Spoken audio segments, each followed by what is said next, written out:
بچه لطه ای چیه بو؟ ای کار اومد ای چیه بو؟ ای چی آوردی؟ شکلات آوردم شما دا کی دا آوردی؟ شما دا من دا آوردی؟ چه با من ناوردی تی؟ دینه بیگانی چی آورده بودی؟ دینه بیگانی هم که نگاه کرد اتاقی ترزه همه خیلی برو آوردی خانه ها که درو آوردی چهت نبینه برده زنت قطع میخوری پچاقا ده همین ترزه دیدم سهر من همه قب پچاق زنیکه کلی گوده که نگاه اینجا بیا اینجا شینه بچه شکلات آوردی شکلات آورده اما اوقات استر شود کلی کلین اوقات تیار کن خنده برای کی آوردی؟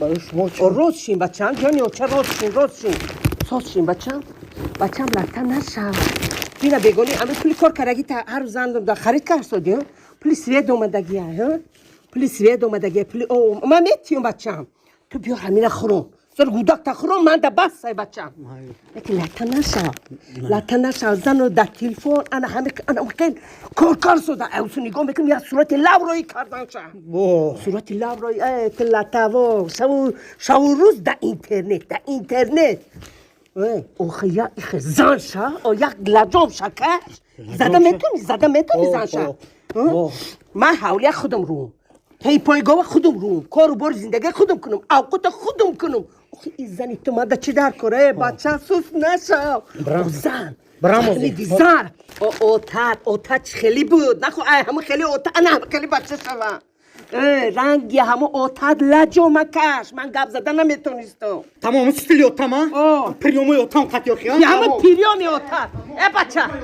ای بچه سختی بد نگیری با سختی بد نگیری ای بچه درکشویه ای بچه درکشو میگم ای بچه چوکار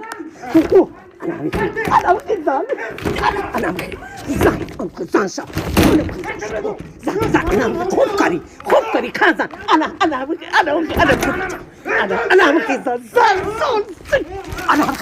الان چاشا گرم کن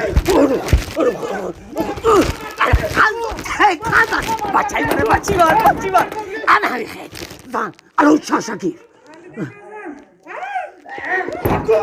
زن بچم سوس نبیو زن انم خیلی سوس نبیو بچه ها چا انم خیلی خانزن ویلا که دارم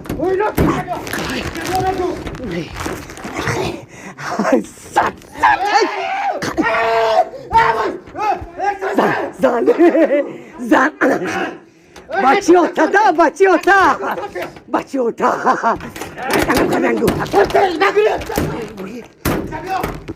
قضاتی بسه بچه دختری مردم معیب نکنی دختری مردم بچه هم کنش زنه بچه هم زور بده رنگی و تش بده انا که بچه هم نه بدیلم کن